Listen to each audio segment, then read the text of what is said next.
Hey there, introverts and deep thinkers. Welcome to Introverts Unmuted, the podcast where we prove that quiet doesn't mean invisible and deep thoughts deserve a mic.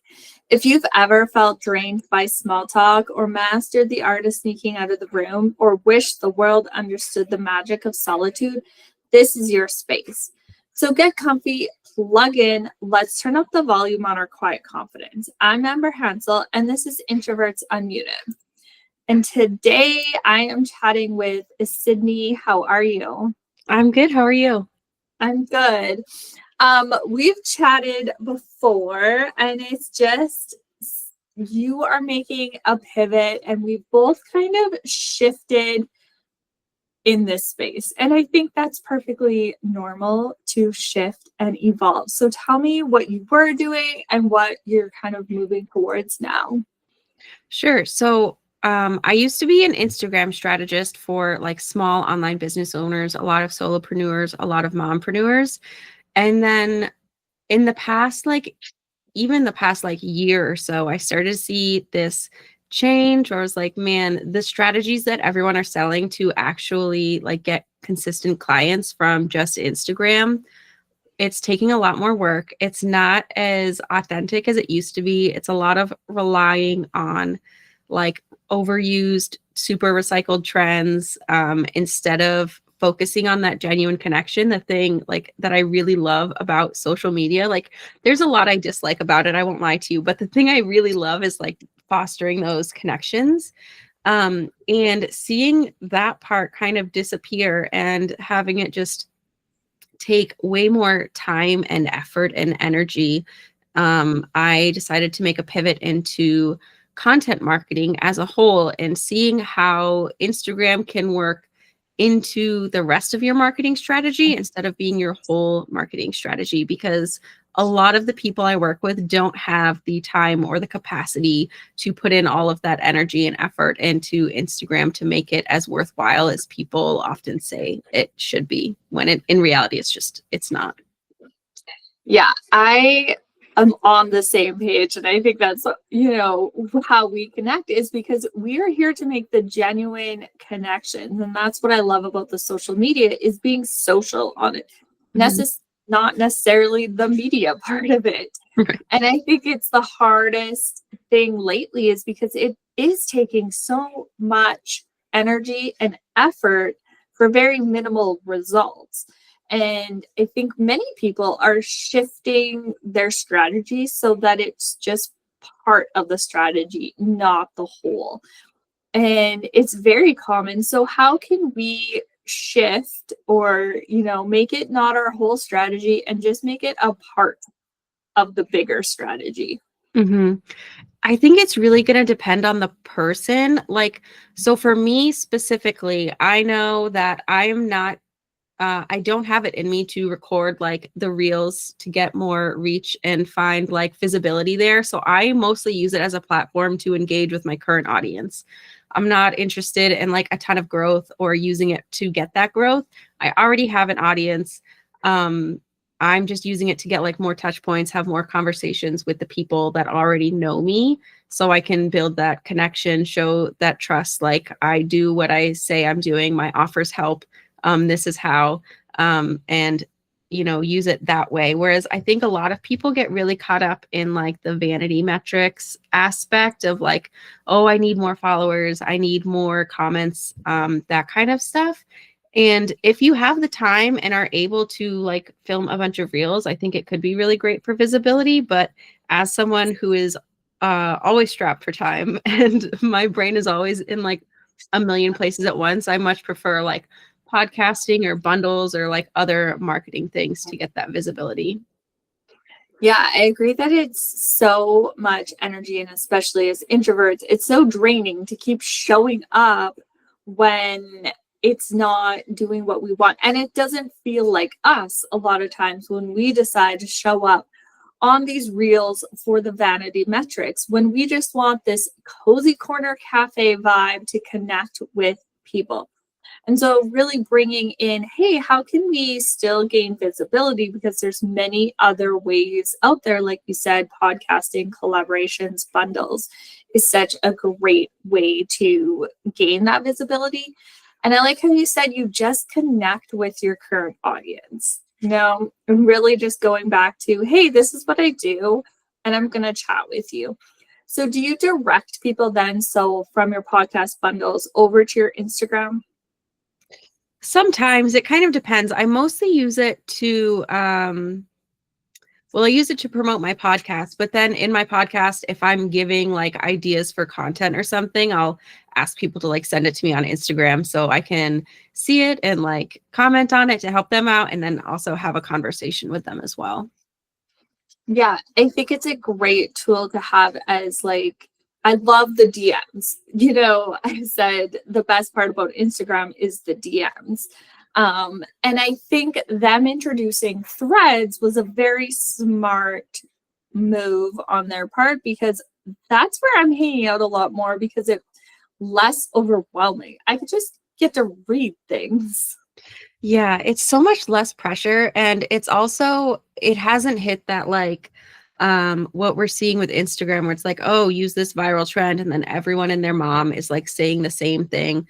It's just people like popping off like random notes and like internal thoughts that are like much deeper than like the surface level kind of stuff we see on Instagram. Yeah, I really agree with that. And I think that's why people are connecting with it so much. Do you think that in 2026, Instagram's going to have a shift of, in order to stand out, you're going to have to pop off with random thoughts? Man, I would really hope so, but I don't know. I feel like Instagram is constantly telling us like, oh, we're making these changes so smaller creators can get more visible and stuff, but it never actually works that way. Like never ever. So I as much as I would love that, I'm a little skeptical. Yeah, and I think it also takes us as the creators to take it upon ourselves to go, hey, I'm not going to post all the viral trends, because that's not what works for me. And I think taking kind of a step back and really looking at the whole marketing strategy, because there is so much available to us right now. For example, this podcast is on Substack, where Substack has its own notes feature, which is like threads. It has so many capabilities as well as there's ones like Ghost and Medium and your own blog and all the other podcasting things and the communities that can go with them.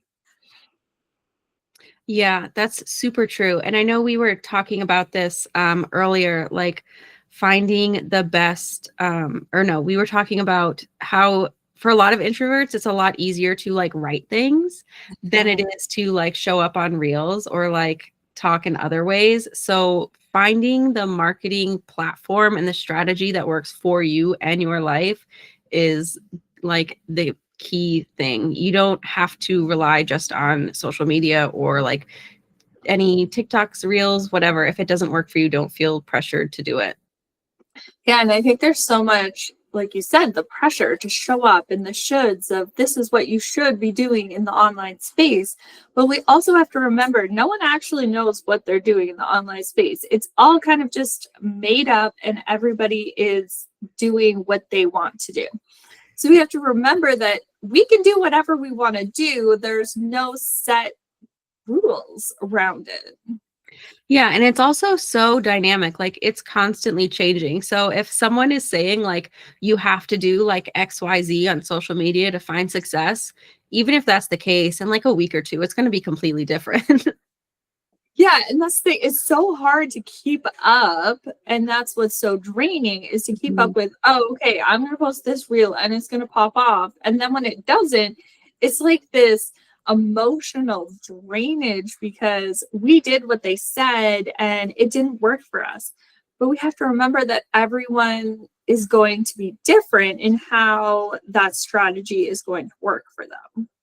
Yeah, and a lot of times also the things that like Instagram specific like coaches, strategists, whatever they call themselves, they're focusing on like Instagram itself and not necessarily like your entire business. So they want you to like get the views, they want you to get comments. But if it's content that isn't aligned to work with the rest of your marketing strategy or the rest of your business, like it's not that helpful. If it doesn't lead to like leads and sales and conversions and all of that, what is the point of like going viral and all of that stuff? Yeah, exactly. And I think that's where we have to remember that these platforms are just a tool, part of the bigger strategy. And what is your actual end goal? You know, why are you posting? What does every post mean? And where is it leading them to? Is it leading them to your email list? Well, why do you want them on your email list? What are you doing on your email list? Yeah. And I think we forget that there is so much nuance behind everything that goes on. Yeah, absolutely. I think it's way more important to have your own strategy, your own marketing plan mapped out to like whatever like buyer journey you have set up for your people and follow that in so it all kind of like works together because we're also seeing like a huge trust recession right now where people are needing way more touch points and way more trust before they're ready to buy. So making sure you have a plan that incorporates all of that on the different platforms where your people are so you get those touch points to actually get sales is so much more important than chasing like viral reels and reach on Instagram. Yeah, and there is such a massive trust recession. It came from the big 2020 boom, and a lot of people getting burned and hurt in this space. And so having all these different touch points, whether you have a podcast and a blog and notes and threads, and these are just considered touch points in your buyer's journey so that they can start to trust you. And conversations are such a big part of that because you are getting to know them and they're getting to know you. Because you're not going to work with every single person that you talk to. And I sure hope you don't work with everyone that you talk to because it's about really finding that correlation with them. Yeah, absolutely. And being able to have a conversation with someone is going to help you so much more than just a comment on a post. Yeah, exactly. I would rather send like 5 DMs than comment like 10 times. Mm-hmm. Yeah, absolutely. And I feel it's so hard lately to comment on Instagram because I'm like, this doesn't mean anything. There is not enough like connection point for me to even comment. And I find it really hard too to comment on reels. Yeah, I feel the same way. I was thinking that the other day. I was like, I so badly want to do some like outbound engagement because I haven't been spending a lot of time on Instagram and, you got to put the social pack in social media. But I was like, a lot of the stuff on my feed is so surface level. I feel like when I want to have like deeper conversations, there's nowhere for me to do that. Like, I never want to be that person that just leaves like some random emojis in a comment, but I feel like some of the content is just like very surface level stuff where that's kind of all that there is to comment on it. Yeah, and I know I am not a fan of the emojis because like how are people supposed to respond to that? And I think Right. that's where we remember back in the day where you could leave really great comments and start this conversation that would go into the DMs. And now it's like you could potentially through stories start a conversation, which is great, but also it's like I'm just gonna like your content and I'm sorry that I know you want to comment, but I don't know what to comment. Right. And so you try and message them, but then they're still not, because of that trust boundary that they have so integrated, and they're worried that you're going to pitch. And there's this fear behind almost connecting with others. Mm-hmm. Yeah, I see that a lot. And it's like, it's a shame. Like I get it because I feel like everyone has been on like the other end of like a bad pitch where it's like so cringeworthy.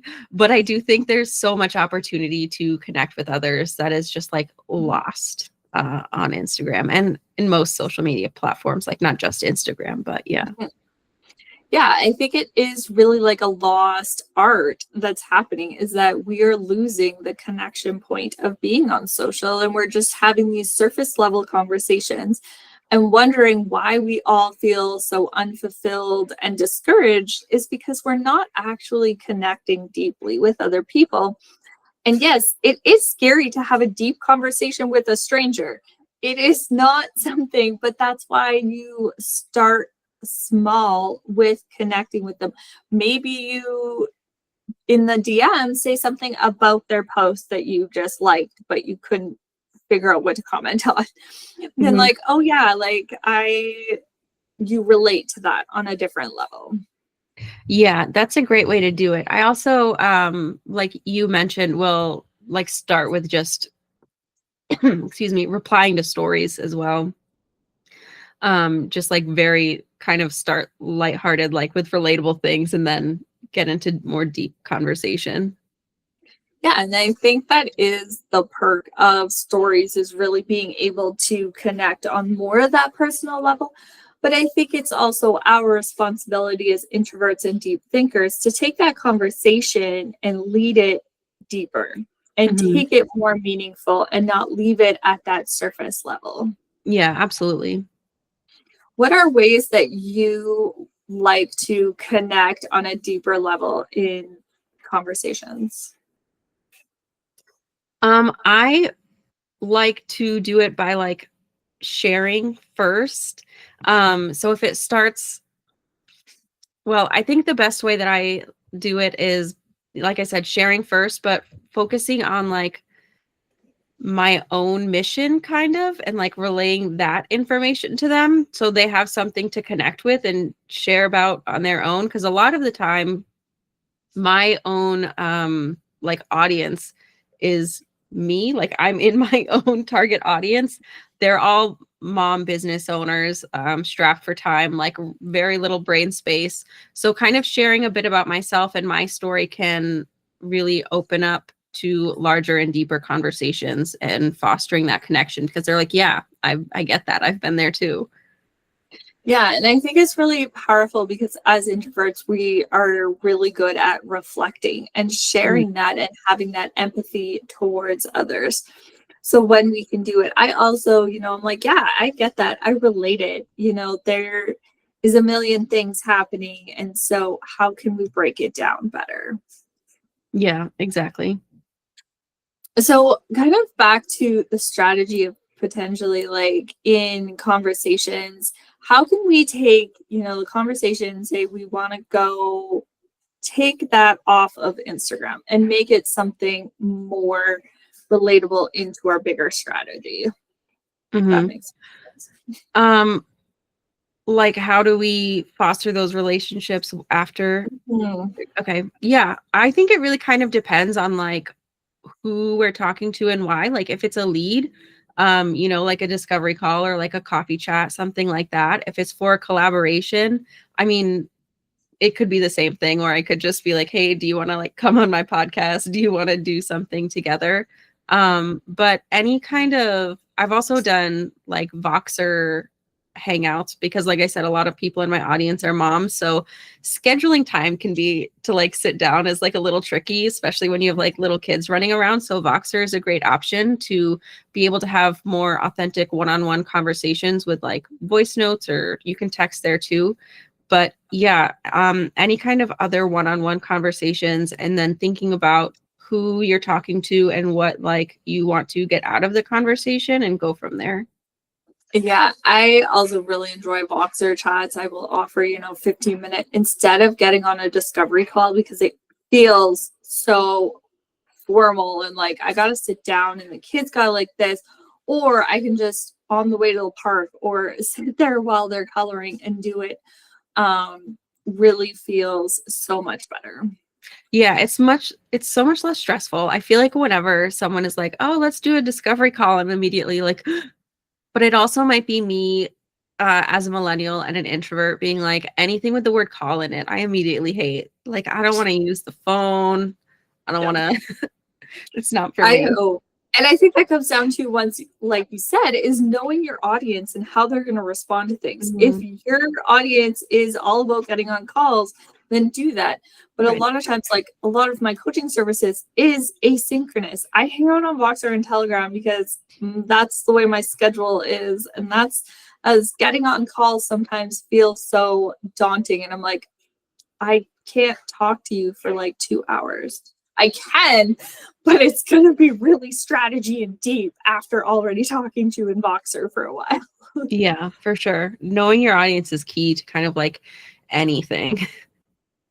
It is. And I think that's where it all starts, is really just understanding them. And that's how your marketing strategy is going to come about in this whole aspect. But really just understanding that these social media tools can just be a small part of your entire strategy. Absolutely. It should be working alongside like email and long form and all the things. Yes. So you said that you have a freebie, so let's chat about that. Yes, I have a buyer journey content map. It shows you how you can kind of plan your own marketing strategy on different platforms while still having it all work together to get all that trust and the touch points that I mentioned earlier. It's a very kind of general idea because I hate like plug and play template kind of stuff. It's not it You lose that connection that we were talking about when you use those. So it just gives you some ideas of things you can post to guide people down the buyer journey on different platforms. So yeah, I'm sure the link for that will be in the show notes. Yes, I will have it down below in the show notes. Make sure you go grab that, because it's really important to make sure you have all those touch points, especially now, as you know, the touch point, it used to be 7 and now it's like 21 or 40 or however many. And we have to remember too that each buyer is going to be different as well. And I've talked about this in numerous of my episodes, is the buyer types is really going to affect too who's in your audience. So we have to know who is in your audience and really looking at that buyer journey in your strategy. For sure. And yeah, another reason why having those conversations is so important. Yeah. So go have some conversations, start, easy and casual, and go into some deep, meaningful talks so that you can learn more about your audience, because this is what social media is about. Absolutely. Thank you so much for coming on today. Was there anything else that you wanted to mention before we head out? If you want to hear more about marketing in the margins of your day without burning out on social media, you can check out my podcast, which is called Mompreneur Mastery. Perfect. Thank you so much for coming. I will have all the links connected in the show notes, so make sure you go check all of them out. Thank you. Thank you.